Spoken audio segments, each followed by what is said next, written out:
Plegarias de nuestro querido maestro Ezequiel Ataucusi Gamonal, compilador del Decálogo Universal.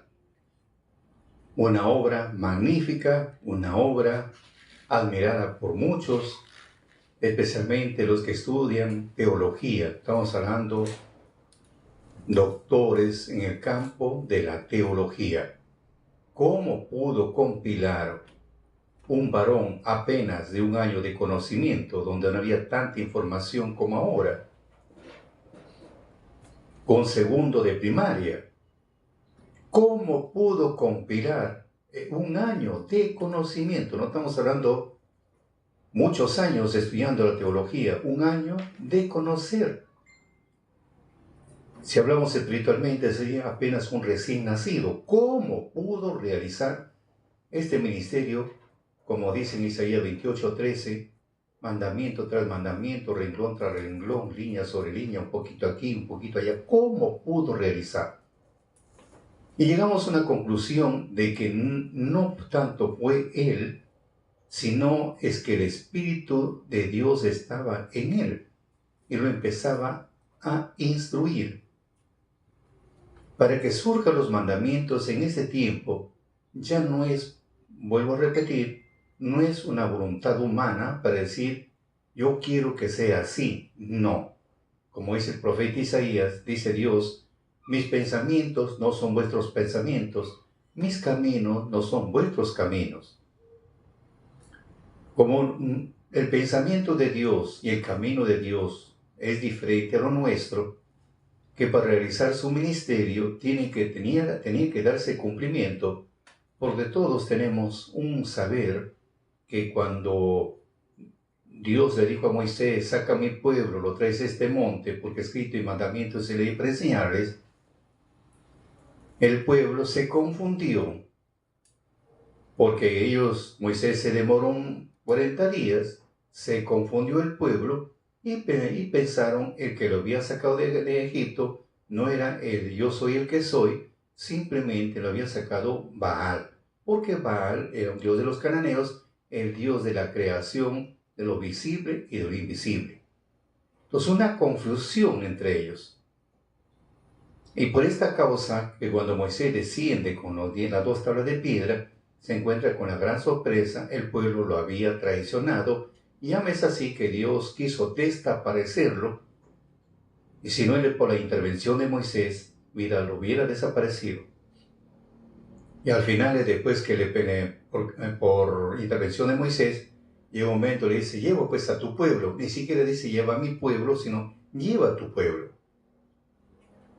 Ahora, cuando se rompe ese compromiso, se rompió la alianza con el pueblo de Israel. Y por segunda vez lo vuelve a llamar Dios, sube a mí al monte, para eso ya habían 80 días de ayuno Moisés, lábrate 2 piedras como las primeras, subió otra vez al monte, 40 días y 40 noches, total 120 días de ayuno, pero esta segunda vez ya no fue por ese tiempo porque el pueblo lo había traicionado. Se escribe para el futuro. Para cuantos me están escuchando en estos momentos, nos hacemos una imaginación simple para comprender este mensaje. Cuento una historia de un rey. Vamos, con un ejemplo, vamos a tratar de entender sobre este trabajo. Cuento una historia de un rey que se enamoró profundamente de una jovencita, pero esta jovencita era esclava. Pero tanto era el amor del rey hacia esta jovencita que pagó su libertad y sea una mujer libre como todas las mujeres. Después de su libertad, el rey seguía enamorado, fijan una fecha de un compromiso de un matrimonio. Al fijar la fecha, por parte del novio vinieron 10,000 invitados. Por parte de la novia, casi 3 millones de invitados. La novia tenía un solo testigo. Y cuando llega el día final Después de esta ceremonia de 40 días, el testigo viene con el contrato matrimonial para que la jovencita lo firme. Es como decir, el contrato matrimonial, que en hebreo se llama la ketubá, viene con la ketubá o el contrato matrimonial que constaba de 10 puntos y se encuentra con la gran sorpresa que la jovencita ya estaba conviviendo con otro rey. Y por esta causa es que el novio casi lo desaparece a la novia y tuvo que interceder el testigo para que no lo desaparezca la jovencita. Vamos a la parte espiritual, encontramos algo así. El rey es Dios, la jovencita es el pueblo que estaba esclava en Egipto, casi total 430 años. Después pagó su libertad, que viene a ser el Cordero Pascual. El pueblo fue libre, fueron al monte Sinaí. El testigo, que es Moisés, subió 40 días, la ceremonia duró 40 días, y Dios, como dice en Deuteronomio, bajó con 10.000 santos, la ley fue con 10.000 santos, y el pueblo fue esa cantidad, casi 3 millones de habitantes. Cuando Moisés desciende con las 2 tablas, el testigo que desciende con la ketubá o con los 10 puntos para que el pueblo sea, se realice el contrato matrimonial, el pueblo ya estaba conviviendo con el dios Baal. Es por esta causa que casi lo desaparece el novio, casi lo desaparece Dios a la jovencita por haberlo traicionado. Y eso pasa con cualquiera de nosotros.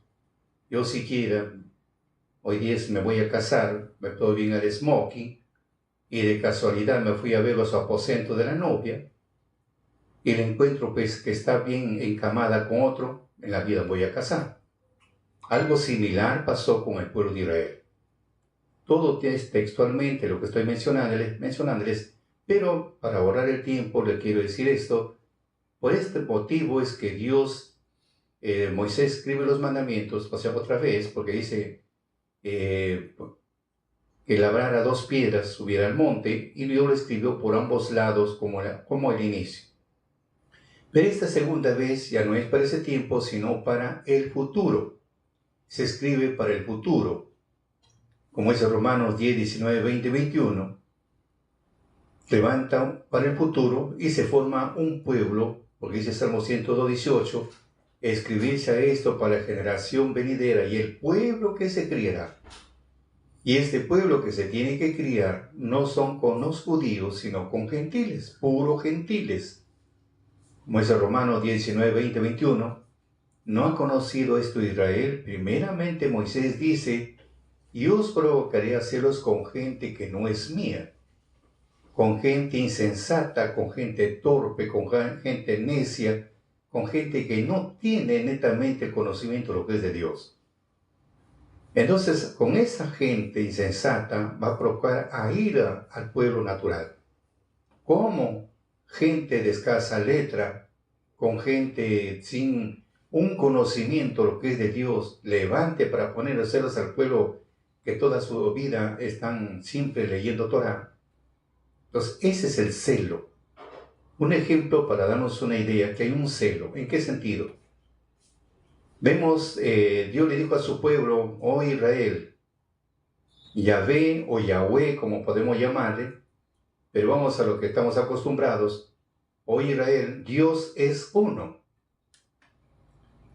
Y se levanta otro pueblo, tiene otros dioses. Entonces no hay competencia, porque Dios le dijo a su pueblo, oh Israel, Dios es uno, no hay dioses, uno solo. Y se levanta otro pueblo con diferentes dioses, no hay competencia. Otro ejemplo, Dios le dijo a su pueblo, guardarás el Shabbat, guardarás el sábado. Se levanta otro pueblo poniendo en práctica otros días, sea viernes, sea sábado, sea domingo, Entonces no hay competencia, tiene que haber competencia. Tiene que haber competencia, que Pablo le llama disensiones, para ver quién tiene la fe aprobada. Entonces levanta un pueblo con gente que no es su gente, como es Romanos 9, 25, 26, llamaré al que no es mi pueblo, lo llamaré pueblo, a la no amada, y en lugar donde le fue dicho, ustedes no son mi pueblo, allí serán llamados hijos del Dios viviente. O sea que se levanta un pueblo con los gentiles, y para ello, nuestro maestro escribe en su tema, Doctrina Teológica de Cristo. Este es su tema de nuestro maestro. He sacado de una grabación, en ese tiempo que eran los famosos cassettes. Se ha buscado que transcribir, y ahora estamos para hacerlo más simple. Por eso dice, esclarece con Salmo 102, 18, escribirse esto para la generación venidera, y el pueblo que se criará alabará a Jah. Entonces se escribe para el futuro, como es en Efesios 1:10, en la dispensación del cumplimiento de los tiempos. Aparecen los mandamientos. Ahora se hace al inverso. Bonito este trabajo.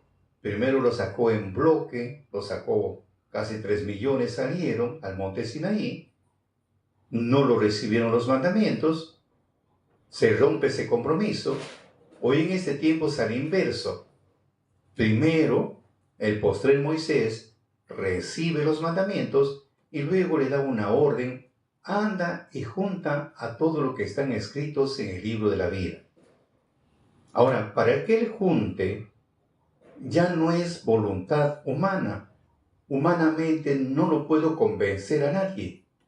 Humanamente no.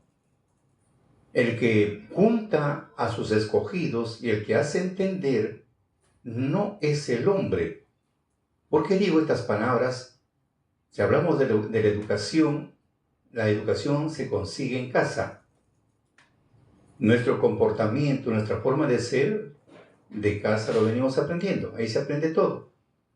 Si somos injustos, en casa. Si somos sinceros, en casa. Si somos, nos gusta la rectitud, en casa. Todo es de casa. ¿Ya? Todo es de casa. Acá no es el comportamiento en la calle, lo consiguió, no. Todo es de casa. ¿Ah? Entonces, los hijos heredan lo que los padres son los primeros maestros, profesores que le enseñan todo de casa.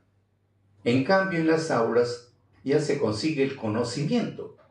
El que menos estudia, se consigue conocimientos en las aulas.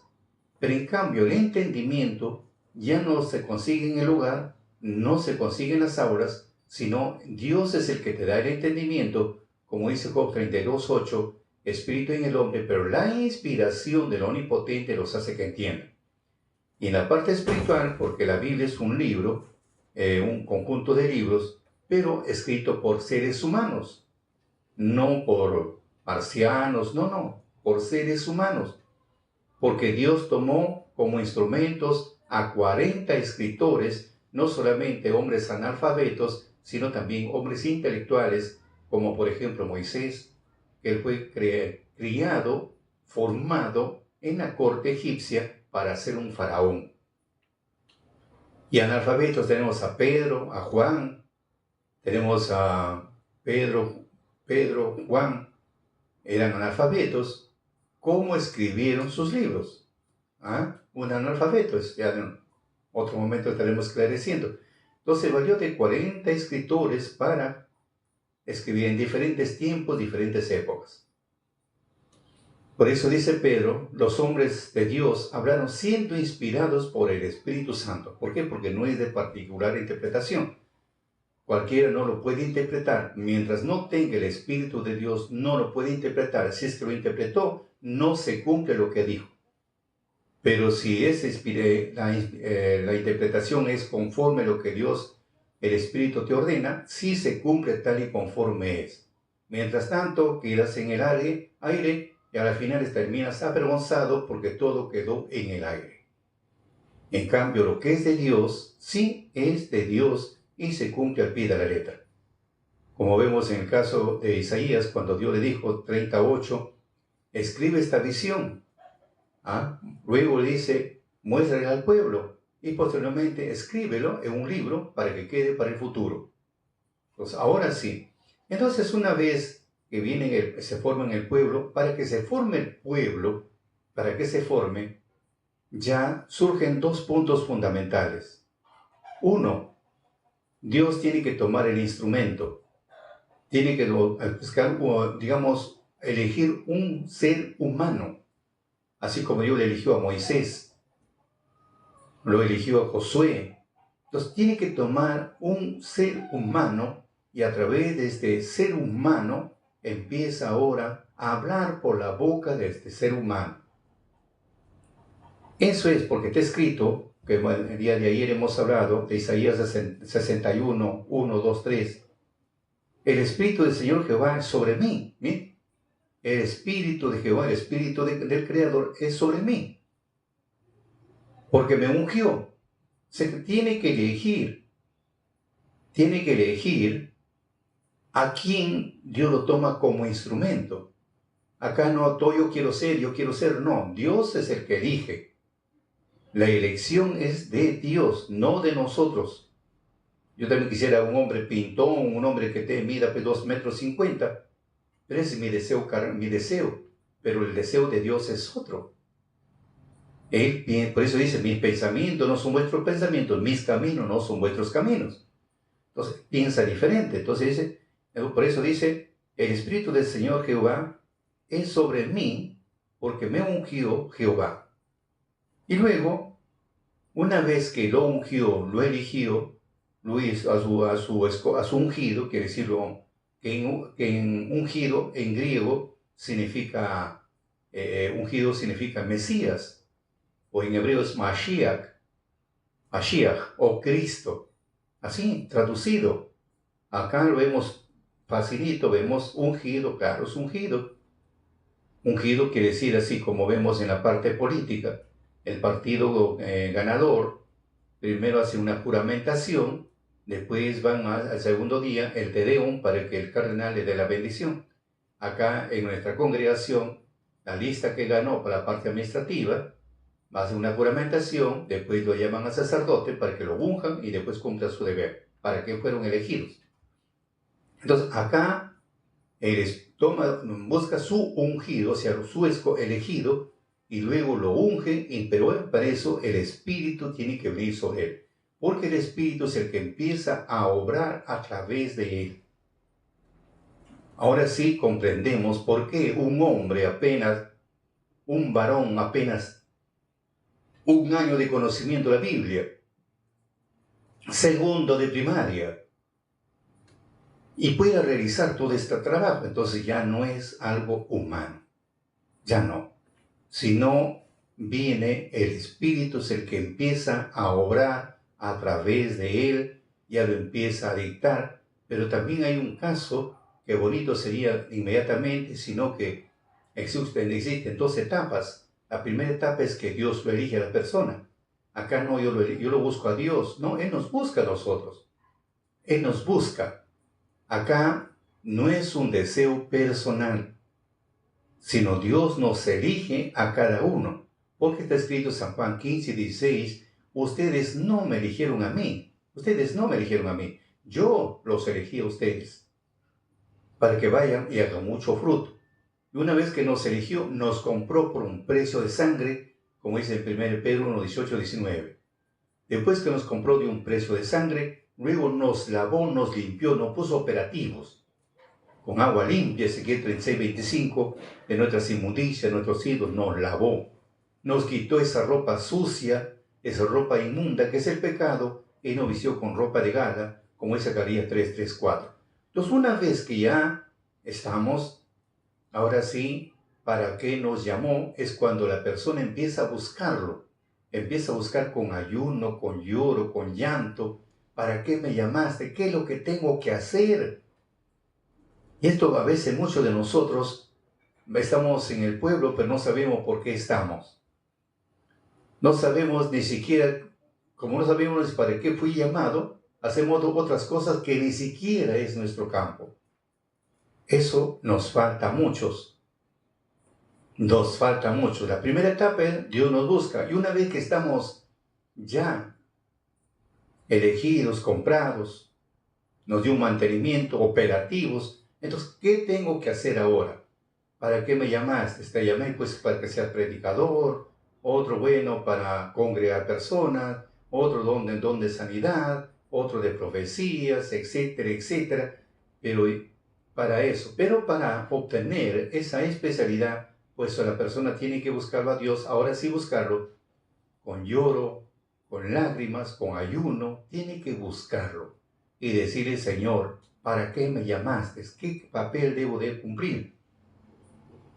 Pero un ejemplo para comprenderlo, supongamos si te llamé para que seas mecánico y me arregle mi carro. Ese es un ejemplo. Como yo no sé nada de mecánica, entonces tengo que decirle, Señor, pero no sé nada de mecánica. Enséñame.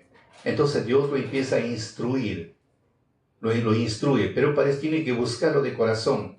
Empieza a instruirlo, lo prepara bien. Una vez que lo preparó, ahora sí arregla el carro, ahora sí tú eres mecánico.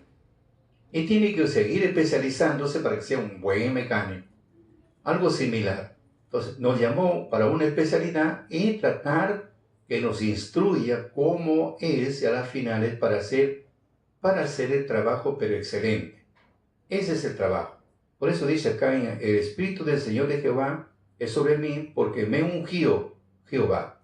Él me ha enviado a predicar buenas nuevas a los abatidos.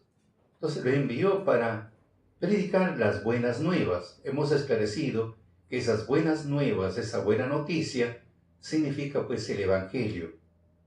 El Evangelio son las buenas nuevas, esas buenas noticias. ¿Y qué viene a ser el Evangelio de buenas nuevas? La doctrina de Dios. Esa es la doctrina de Dios, son las buenas nuevas. Porque si no hay doctrina, amigos, no sabemos ni cómo conducirnos. No sabemos. Tiene que haber una regla que, como hablamos de una organización humana, de una organización, una asociación, forman su estatuto para que se puedan guiar, para que se puedan conducir, o esa empresa se conduzca bajo las normas de un estatuto. En la vida espiritual es bajo las normas de Dios uno empieza a conducirse. Tratar de no quebrantar, al contrario, tratar de poner en práctica esas normas que Dios estableció. Entonces por eso dice, y luego esas normas, si hablamos de esas normas o ese estatuto, tenemos que hacerlo extensivo, en este caso, hacer extensivo o pregonar o anunciar. Ahora sí viene la otra labor. Entonces, cuando hablamos de esa otra labor, nuestro maestro dice lo siguiente en su tema, la creación de Cristo. Dice acá, vamos a ver el punto que queremos esclarecer.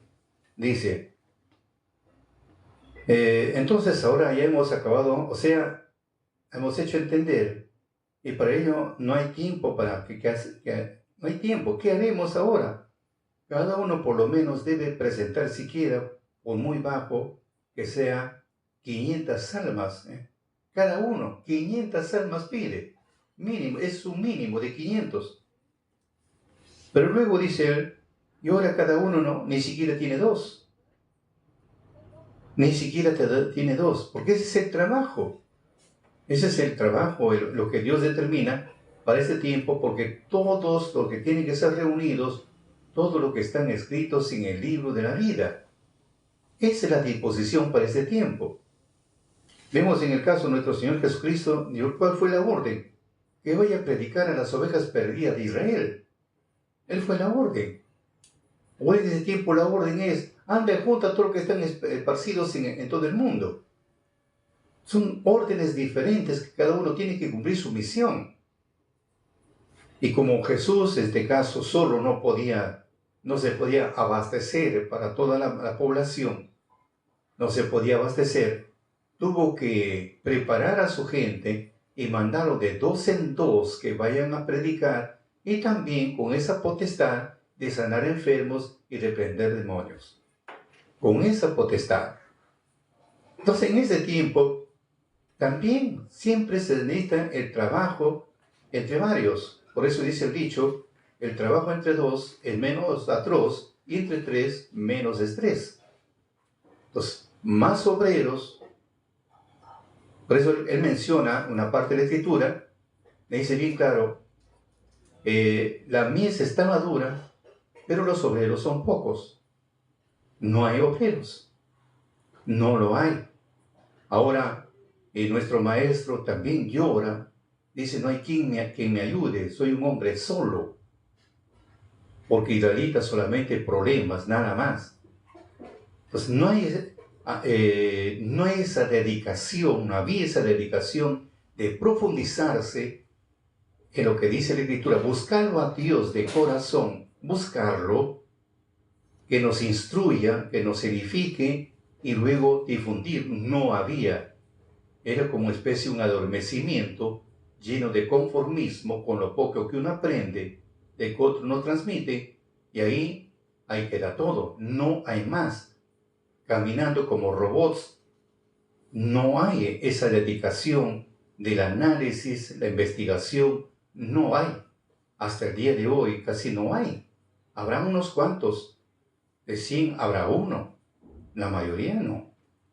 La mayoría siempre como un robot, un conformismo total. Pero Dios nos ha llamado para ayudarlo a su hijo. Así como el tiempo de Moisés solo no se podía abastecer, no se daba tiempo ni para su familia, y cuando vino su suegro le sugirió que busque varones de renombre y que le ayuden en su labor. Ahí, cuando él también clama, y vienen los hombres como instrumento, le empezaron a ayudar en su carga. Entonces, ese es el trabajo que se realiza, el trabajo. Ahora, cuando hablamos de reunir y buscar a Dios para qué nos llamó, vemos en el estatuto, por ejemplo, vemos acá, en su historia, o sea, de nuestro maestro, cuando está hablando su testimonio, por ejemplo, dice una parte que tenemos que ver, después de aprobar las 10 palabras de la alianza, las palabras del pacto que estaban escritas en la cartulina, el Espíritu Santo tomó la cartulina, enrollando, lo puso en mi brazo, diciendo, id y doctrinad a todos los gentiles, enseñándoles que guarden todos los mandamientos que os he mandado. Entonces, esta es la disposición. Ir y doctrinar a todos los gentiles. Acá no le está diciendo, anda, doctrina a los judíos. No, a los gentiles. Por eso, porque está escrito en Salmo 118, escribís esto para la generación venidera y el pueblo que se criará. Habla un pueblo que se criará, que va a alabar a Dios. Y Pablo dice, con gente que nunca lo buscaron a Dios ni preguntaron por él. Son gentiles. Por eso dice, llamaré al que no era mi pueblo, lo llamaré pueblo mío. Entonces viene de la disposición ir a juntar a todos los gentiles, los que están escritos en el libro de la vida de los gentiles, y después va a ser del pueblo judío, pero eso van a ser al final. Por ahora, los gentiles, enseñándoles que guarden todos los mandamientos que os he mandado. Donde estuvieres y donde fueres, dirás, este es el mandamiento que viendo no habéis visto y oyendo no habéis entendido. Quizás oyendo estas palabras se arrepientan, quizás se arrepientan. El que hablaba conmigo díjome, por tercera vez sea predicado a todas las gentes, por tercera vez, porque la primera fue con Moisés, segunda con Jesús, con nuestro Señor Jesucristo, hoy con el Hijo del Hombre. Entonces, por tercera vez se ha predicado a todas las gentes el Evangelio de arrepentimiento y la remisión de pecados en todas las naciones, hasta aquí el fin de la plática. Entonces dice, yo Ezequiel, cuando fui arrebatado al tercer cielo, donde oí la voz de sus palabras de Jehová, Dios, dijo, mi hijo del hombre, oye con tus oídos, toma en tu corazón todas mis palabras que he hablado. que están escritos en el libro de la ley para hacerlas. Pues él está diciendo, toma en tu corazón todas mis palabras, no todas mis palabras que he hablado, que están escritos en el libro de la ley para hacerlas. Entonces, este punto, toma en tu corazón, encontramos algo interesante, que las palabras de Dios, humanamente una cosa es aprenderlo de memoria, queda en la mente, y cuando pasa un tiempito, y nos olvidamos. Pero en cambio, cuando el Espíritu lo sella en el corazón, uno se va, se desaparece, el conocimiento se desaparece cuando nosotros nos desaparecemos. Mientras tanto, no, queda plasmado en nuestro corazón, porque está escrito, 2 Corintios 3:3, dice lo siguiente: siendo manifiesto que soy letra de Cristo, administrada de nosotros, escrita no con tinta, mas con el Espíritu del Dios vivo, no en tabla de piedra, sino en tablas de carne del corazón. Entonces, el mismo Espíritu es el que lo graba en las tablas del corazón, de nuestro corazón. Porque cuando el Espíritu te instruye, esas palabras no se borran de tu corazón, no se borran de tu mente. Porque si tú aprendes un pasaje bíblico, de acá 5 años, 10 años, te olvidas, no sabes qué has aprendido. Pero cuando el Espíritu te lo graba, nunca te olvidas. Siempre estará latente en tu mente y en tu corazón. Acá, vemos acá, lo recibió, los mandamientos, como dice acá, estamos viendo su testimonio.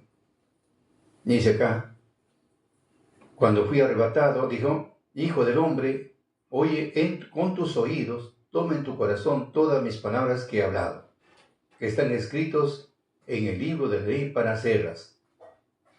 Ahora, luego dice, les hablarás pues mis palabras a las gentes, y así harás sin tregua. O sea, no hay un espacio vacío, no hay un espacio libre, no, sin tregua, permanente. Yo dije, así haré, Señor. O sea, él mismo también confirma que así va a ser. Luego dice, impulsado por las palabras que me dijo, sal a los pueblos y habla. Entonces, impulsado por las palabras, porque le recomendó, que bien claro, oye tus palabras bien claro. Luego dice acá, les hablarás pues mis palabras a las gentiles. Así que va a los gentiles. En ese tiempo son para los gentiles, por eso no hay que confundirnos. Viene para los gentiles, reunir puros gentiles, los gentiles que están escritos en el libro de la vida. Pero también hay que tener bastante cuidado, porque los que están escritos en el libro de la vida y no hacen caso omiso, no quieren venir, vamos a ser reemplazados por aquellos que están más predispuestos para hacer. Si vemos en la historia, cuando vemos a nuestro Señor Jesucristo, habían gentiles que tenían su fe era más férrea, su confianza era más férrea de aquellos que eran judíos. ¿Ve? Por eso todo influye. Hablamos de un centurión cuando le dijo, yo ordeno a mis soldados, tú solamente ordena. Y cuando regresa a su casa, su siervo estaba bien y preguntó la hora, la misma hora con que conversó con el Mesías, esa misma su hora se recuperó su siervo. Entonces vemos acá algo interesante. ¿Ah? Vemos en el caso de una mujer también que quería que le hablara y Jesús le dijo, no, yo no he venido a los gentiles, sino he venido a salvar a las ovejas perdidas de Israel. ¿Y cuál fue su palabra a esta mujer? Señor, le dice, ¿acaso no son los perruelos, los perrillos, los perros, no comen la migaja de los panes de sus amos? Mire, esa dedicación, esa preocupación de una persona que no estaba en la mesa, de los perritos, de los perritos que comen la migaja cuando se cae de la mesa de sus amos. Entonces, vemos acá esa fe, al que no está escrito, seremos reemplazados, como dice Pablo, si al olivo natural fue cortada una rama para ser injertado un olivo silvestre, y si no da fruto, de la misma forma también seremos cortados. O sea que nos obliga a permanecer firmes hasta el fin de nuestros días, a no vacilar. Y el otro, que es llamado y no quiere venir, será reemplazado, porque aquí el anuncio es para todos sin acepción. Para todos es anunciado, y los que están predispuestos vendrán y lo reemplazarán aquellos que se hacen de rogar. Entonces dice acá, impulsado por las palabras que él me dijo, sal a los pueblos y habla, yo Ezequiel salí a difundir el evangelio de paz. Las palabras de la alianza, que las palabras de la alianza vienen a ser los 10 mandamientos o Torah que estamos hablando. Las 10 palabras del pacto, el arrepentimiento y la remisión de pecados, anunciando libertad. Mediante el impulso del Espíritu Santo, para cumplir conforme me había ordenado el Señor del cielo, cuando fui arrebatado en espíritu al tercer cielo. Él fue arrebatado en espíritu al tercer cielo. En la visión de la mañana postréme de rodillas y oré a Dios del cielo, buscando en oración y súplica. Entonces, ese es el punto, buscarlo en oración y en súplica, buscarlo. Y vi descender del cielo una luz resplandeciente como el sol, y se me cerraron mis ojos en el resplandor de la luz. Caí dormido en tierra sobre mi rostro, y oí una voz, díjome, entiende, hijo del hombre, entiende. Ahora pues yo te enseñaré lo que hayas de hablar, y no temas. Entonces acá el que nos instruye, vuelvo a repetir, no, una cosa es leer un libro, y otra cosa es leer la Escritura. Por eso se dice que la Escritura es el libro más leído en el mundo y el menos entendido. Entonces, por eso dice acá, yo te enseñaré lo que has de hablar, no temas. Entonces el Espíritu empieza ya a instruirlo, porque una vez que ya lo escogió, ahora viene el punto que él lo empieza a buscar. Por eso yo, Ezequiel, contemplando la visión de la noche, volví mi rostro al Señor Dios del cielo, buscando en oración, en ruego, en ayuno, silicio y ceniza. Esa es la forma de buscar. ¿Para qué me llamaste, Señor? ¿Qué es lo que tengo que hacer? Eso debe ser para todos nosotros lo que estamos escuchando. Si Dios nos eligió, nos trajo, como le dije al inicio, Él nos eligió, nos compró, nos dio un mantenimiento total, nos puso operativos. Ahora, ¿para qué me llamó? ¿Qué es lo que tengo que hacer? Ahora, en el caso de nuestro maestro, empieza a buscarlo. ¿Qué es lo que tengo que hacer? ¿Para qué me llamaste? Por eso dice, contemplando la visión de la noche, volví mi rostro al Señor Dios del cielo, buscando en oración, en ruego, en ayuno, en silicio y ceniza. Y oí una voz del cielo, díjome, hijo del hombre, yo te envío a los hijos de Israel, agentes rebeldes que se rebelaron contra mí. Ellos y sus padres se han rebelado contra mí hasta este mismo día. O sea que viene al pueblo rebelde. Porque ahora el pueblo está disperso en todo el mundo, pero gente rebelde. Entonces viene pues a los descendientes, viene a recogerlos. Por eso dice, yo pues te envío a hijos de duro rostro y de pedernido corazón, o sea, más duro que una piedra. Y les dirás, así ha dicho el Señor Jehová, ¿acaso ellos escuchen? Y si no escucharen, porque son una rebelde familia, siempre conocerán que hubo profeta entre ellos. Este es el problema también para muchos de nosotros. Por más que nos hable, siempre la rebeldía, siempre con el corazón duro como un diamante, siempre. Nuevamente oré al Señor, el Dios del cielo, a horas 8 de la noche, doblé mis rodillas delante de Dios Todopoderoso, buscando en oración, otra vez buscando en oración, ruego, diciendo, soy hombre tartamudo y escaso de letra. Estamos hablando de un hombre de segundo de primaria. Él está pidiendo, soy un hombre tartamudo. No había esa facilidad de expresión. No lo había. ¿Ya? Y escaso de letra. Entonces no había. ¿Cómo me oirán si no sé hablar? Entonces él empieza a quejarse, a reclamarle su condición humana, cómo era. Luego dice, soy un hombre sin entendimiento, por supuesto. Por supuesto que un hombre sin entendimiento, porque mientras no tengamos el Espíritu de Dios, no se entiende, no vamos a entender. Históricamente sí lo podemos leer, su historia, cómo fue, etcétera, etcétera. Pero profundizarse ya no. El entendimiento Dios nos da. ¿Y cómo me entenderán? Me empieza a reclamar. ¿Y cómo me van a entender? Si él mismo no lo entiende, ¿cómo le van a entender los demás? Aún soy un hombre necio, él mismo reconoce. Soy un hombre necio, torpe. Y aquí los hijos de Israel no me escucharán. ¿Cómo pues escucharán siendo yo incircunciso de labios? Entonces, es el problema. Si incircunciso, hay una diferencia, circunciso e incircunciso. Vamos a hacer un pequeño alto para así entender esta palabra incircunciso. Cuando hablamos de incircunciso o circunciso, hay tres tipos de circuncisión, para comprenderlo un poco. Hay tres tipos. Uno, la circuncisión es de la carne, donde se le corta el prepucio del varón a la edad de 8 días y tiene que ser un día sábado, dice la Escritura.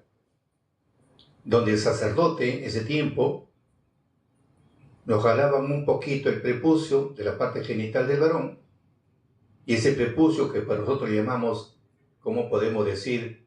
Una piel que lo cubre al glande, poco más, lo cortaban en forma circular y listo. Le quitaban el prepucio. ¿Qué tiene por qué y para qué? Otro día estaremos hablando. Y el otro es, en la parte espiritual, como dice Jeremías 4:4, es quitar la mala obra, la mala acción. Como dice Jeremías 4:4, que Dios va a circuncidar el corazón del hombre, su mala obra, su mala acción. Circuncidar significa limpiar, purificar, cortar lo que está de más. Y la otra circuncisión es pasar al 8º día tu fiesta. Pasa la fiesta que Dios te invitó, pasas tu fiesta, terminas, te consagra a Dios porque has participado en el carnet de las consagraciones. No ha sido con las manos vacías, ha sido como Dios te ha bendecido, como dice la Escritura. Entonces Dios te circuncida tu corazón al 8º día. Entonces hay tres tipos de circuncisión. Entonces dice nuestro maestro, cuando estamos hablando de la palabra circuncisión, dice, ¿cómo pues escucharán siendo yo incircunciso de labios? O sea que no había una limpieza en sus labios, porque el corazón habla, los labios, nuestra boca habla lo que tenemos en el corazón, pero en el corazón no había entendimiento. ¿Qué va a hablar? No ha sido limpiado sus labios, no ha sido purificado los labios, no, solamente vanidad y otro tipo de palabras, pero nada lo que es de Dios, porque no hay un entendimiento y no ha sido circuncidado la mala acción. Por eso dice, ¿cómo pues me escucharán siendo yo incircunciso de labios? Vi esta visión y no quedó en mí esfuerzo. Ante mi fuerza se me trocó en desmayo, se desmayó. Sin tener vigor alguno, estaba yo adormecido sobre mi rostro, y aquí una mano me tocó e hizo que me moviese sobre mis rodillas y sobre las palmas de mis manos. Pero oí una voz de sus palabras y me dijo, Hijo del hombre, toma en tu corazón todas mis palabras que yo te daré, que yo te hablaré. Oye con tus oídos y harás conforme a todo lo que está escrito en el libro original. Entonces, ahí empieza su ministerio, empieza a instruirlo, ¿ya? Empieza a instruir. Luego dice Ezequiel, contemplando la visión del cielo, oí la voz del Señor y me dijo, Hijo del hombre, estás sobre tus pies, yo te hablaré lo que has de hacer. Les hablarás pues mis palabras, escuchen o dejen de escuchar, porque son muy rebeldes. Díjome por segunda vez, oye con tus oídos lo que yo te hablo, hablarás pues y harás presto la obra, como está escrito en el libro de Ezequiel. Esta es tu vocación y tu responsabilidad. Porque vemos en el caso de Ezequiel, fue profeta y fue sacerdote. Ahora sí se comprende lo que dice, hemos pasado lectura en Isaías 61:1, el Espíritu de Jehová es sobre mí. O sea, vino el Espíritu sobre él porque Jehová me ungió. O sea, este cuerpo es ungido, nombrado, para que cumpla una labor. Acá, traer los mandamientos, reunir a los que están escritos en el libro de la vida, unificar, que es decir, juntar de uno en uno, y restaurar. Como él dice, incircunciso de labios, tenía que ser en este caso, él se llama circuncidado, o también podemos llamarle, ha sido restaurado su corazón. ¿Cómo era el corazón del hombre al inicio? Santo. Entonces, restaurar. ¿Y cuándo se restaura? Con el conocimiento de la doctrina de Dios. Ahora sí lo comprendemos. A él me ha enviado a predicar buenas nuevas a los abatidos, aquellos que están pues angustiados, desesperados, como dice en otra parte en Isaías, así como en el tiempo cuando el pueblo estaba en Egipto, clamaba a la gente: Señor, ¿hasta cuándo nos vas a sacar de esa esclavitud? ¿Hasta cuándo vamos a seguir siendo humillados? Entonces la gente clamaba, buscaba su libertad. Y hoy en este tiempo es algo similar. El pueblo está ya, ¿cómo le puedo decir?, cansado de tanto pecar, cansado de tanta injusticia, cansado de tanta inmoralidad. Entonces, ¿qué hace? La gente clama: Señor, ¿hasta cuándo vamos a estar así? Ahí se cumple en Isaías 19, 21. Y Jehová será conocido de Egipto, los de Egipto conocerán, del 20. Y será por señal y por testimonio a Jehová de los ejércitos en la tierra de Egipto, porque a Jehová clamarán a causa de sus opresores, y él les enviará un Salvador y Príncipe que lo libre. Pues llega un tiempo de nuestra libertad. Pero para eso tenía que enviar un Salvador y Príncipe para que nos libere. Cuando hablamos Salvador, significa pues, traducido, significa Jesús, así de simple. Y Príncipe, vamos a ver la palabra príncipe al hijo de un rey, ¿cómo se le denomina? Príncipes, mujeres, las jovencitas, princesas. Entonces manda a su hijo. Por eso dice: el Espíritu del Señor Jehová es sobre mí.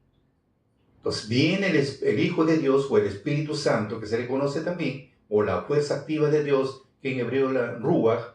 Entonces viene, se ponen de acuerdo los dos y empieza la labor. No sé, trayéndole buenas noticias, las buenas nuevas a los abatidos, a los que están quebrantados, humillados, los trae. O sea, no estoy hablando de un pesar, sino de tantos errores, de tantas aflicciones. Entonces te viene. Luego dice: para vendar a los quebrantados de corazón y a publicar libertad a los cautivos. O sea, tanto tiempo cautivos, presos por el mal. Entonces llegó la libertad. Y a los presos, abertura de la cárcel, se abren las cárceles, porque hemos estado presos dentro de nosotros mismos, presos ahí. Entonces viene una libertad. Esa es la base que estamos hablando de lo que está pasando, o ha llegado el tiempo de nuestra libertad. Pero acá hay un punto que tenemos que ver, que nos interesa bastante. Bien es cierto que ya tenemos que promulgar libertad, cada uno en su especialidad. Acá no todos tampoco podemos ser predicadores, como es el apóstol Pablo. Todos no pueden ser predicadores, todos no pueden hablar profecías, todos no pueden hablar de un don de sanidad. No, cada uno en su lugar, cada uno en su ramo. Por eso le estaba explicando que debemos de buscarlo con oración, ayuno y llanto. Buscarlo: Señor, instrúyeme, ¿para qué me llamaste? ¿Qué papel tengo que desarrollar? ¿Qué papel tengo que hacer? ¿Qué papel tengo que cumplir? Te llamé para tal cosa. Entonces instrúyeme, prepárame para trabajar en el engranaje, para hacer una labor, trabajar en la viña, lo que Dios estableció. Entonces ahora, a trabajar se ha dicho. Por eso dice nuestro maestro: cada uno por lo menos debemos presentar siquiera, por muy bajo que sea, 500 almas cada uno. Y ahora uno ni siquiera tiene 2. ¿Y qué alma entregaremos ahora? ¿Qué alma? Por eso dice la Escritura: en el tercer juicio tiene que venir Dios nuevamente a juzgar al mundo. O sea que esta es la tercera vez que viene para juzgar al mundo, Dios mismo. Por eso dice Corintios 13, 1, en esta tercera vez voy a vosotros en la boca, o de 2 o 3 testigos, consistirá todo negocio. 2 o 3 testigos. Esos 2 testigos vienen a ser uno del cielo y otro de la tierra. El espíritu y la materia. Porque el espíritu, si no hay materia, no puede realizar los misterios. Entonces hay 2 testigos. Pero ahora empieza a pregonarse, pero hay aquel que desprecia la doctrina de Dios. Por eso es en Hebreos 10, 28, el que despreciare la ley de Moisés, delante de 2 o 3 testigos, muere sin ninguna misericordia. Eso sí, luego dice nuestro maestro, mis queridos hermanos y hermanas, claramente dice Dios, este es como quien dice, pues esta tercera vez voy a vosotros en boca de 2 o 3 testigos. Quiere decir, el Espíritu habla por la boca, en este caso del instrumento. El Espíritu habla por la boca del instrumento, ¿no es cierto? Ahora sí, entonces dice, es como quien dijera, en el tercer juicio, nuevamente yo estaré en la boca de 2 o 3 testigos. Muy bien. Luego dice en Hebreo 10, 28, de hoy en adelante, el que menospreciare la ley de Moisés por el testimonio de 2 o 3 testigos, morirá sin ninguna misericordia. ¿Qué haremos ahora? Y ahora, por ejemplo, aunque no cumplimos con la ley de Moisés, estamos los israelitas nada más, y el resto no hay. O sea, una parte, ¿dónde está pero el resto? Todo lo que están escritos en el libro de la vida. Si la disposición es juntar a todo lo que están escritos y no hay avance, ¿cómo? ¿Qué hacemos? ¿Qué hacemos ahora? Hay que trabajar. Y tomando en cuenta esta parte, me viene un poco a la memoria, viendo la preocupación de todo este trabajo, que no hay un avance, hay un conformismo total, parametrados a una sola cosa, y este pueblo empieza a crecer, pero mediante en este caso, surgen problemas, y mediante esos problemas el pueblo empieza a crecer. ¿Por qué? Porque la gente empieza a preguntar, se escandaliza, ¿y cómo es esto? ¿Pero por qué es el otro? Nos empiezan a sacar palabras de la boca con cucharita. Vemos este punto de vista para que el pueblo empiece a crecer más. Estoy hablando en el año 80, 81. Recuerdo un hermano que en ese tiempo, no por motivo de, no voy a pronunciar el nombre, pero en ese tiempo el pueblo no crecía. Había mucho conformismo. Muchos tenían miedo de predicar. Y como este pueblo se inicia con la mayoría, eran analfabetos, menos para poder hablar, no había esa fuerza, aunque algunos sí tenían esa potestad, que iban con toda esa fuerza, se iban a provincias y grababan una iglesia y los congregaban a todos en el espíritu. Pero el pueblo en sí que tenía que crecer más. Y en ese tiempo le dijo así a un hermano que recién se iba para ver a su hermano, que era dirigente, y le dice, lo encuentra con sus brazos atrás de la cintura, que se paseaba de un lugar a otro en la oficina, y dice, este pueblo no crece, se lamentaba que el pueblo no crece para que cumpla su misión. El pueblo no crece, este pueblo no crece. En eso él se acerca y le dice, le saluda, ¿cómo está usted? Muy bien, se saludan, y bueno, conversan un momento, y luego le dice, hermano, puede pedir permiso en su base? Quiero que me apoye con 3 días. Ya le dice, muy bien, fijan la fecha, pide permiso y se va en este caso a la selva, era para que vaya para allá, por 3 días. Y al hermano dirigente le dijo así, hermano, por favor, quiero que el día de mañana me traiga usted un periodista del diario de la República, porque a partir de mañana Ezequiel será conocido. Y así fue. El hermano cumplió sus 3 días, y en el tercer día, para venir acá, allá en Pucallpa, para regresar a Lima, ven los diarios, Ezequiel violador, Ezequiel violador. Y dijo, ¿dónde me he metido? Como él recién estaba llegando hacia el pueblo, ¿dónde me he metido? Quería comprar todos los diarios. y un poco decepcionado se viene a Lima, trayendo el mensaje, las noticias. Ahora, imagínense, ahora nos ponemos a pensar que una vez que salió ese escándalo, todo el mundo empezó a predicar, a hablar, Ezequiel violador, pero nadie se dio cuenta, ni él mismo, que él dijo al día de mañana, por favor me trae usted un periodista del Diario de la República, porque a partir de mañana Ezequiel será conocido. Y empezó uno por acá, otro por allá, y el pueblo empezó a crecer, de una u otra manera, empezó a crecer. Pasa un tiempo, en el año 95, ya eso me pasó a mí. Entonces vamos acá y le dice así lo siguiente, bueno, la parte final, el punto importante, le dice, mira, lo que me dice, llorando, me dice, mira lo que ha hecho mi hijo Juan. Entonces se puso a llorar. Yo simplemente le dije, gracias a este problema, Ezequiel es conocido a nivel mundial. Y él con su dedo pulgar y haciendo un puño de esta forma, me dijo, hermano, así es, así es. Yo no lo entendí el mensaje, solamente para mí fue una satisfacción sacarle una sonrisa de sus labios porque estaba muy triste. Pero no entendí el mensaje, no lo entendí. Y luego vienen y el pueblo empezó a crecer por acá, por allá, por medio de los escándalos, empezó a crecer.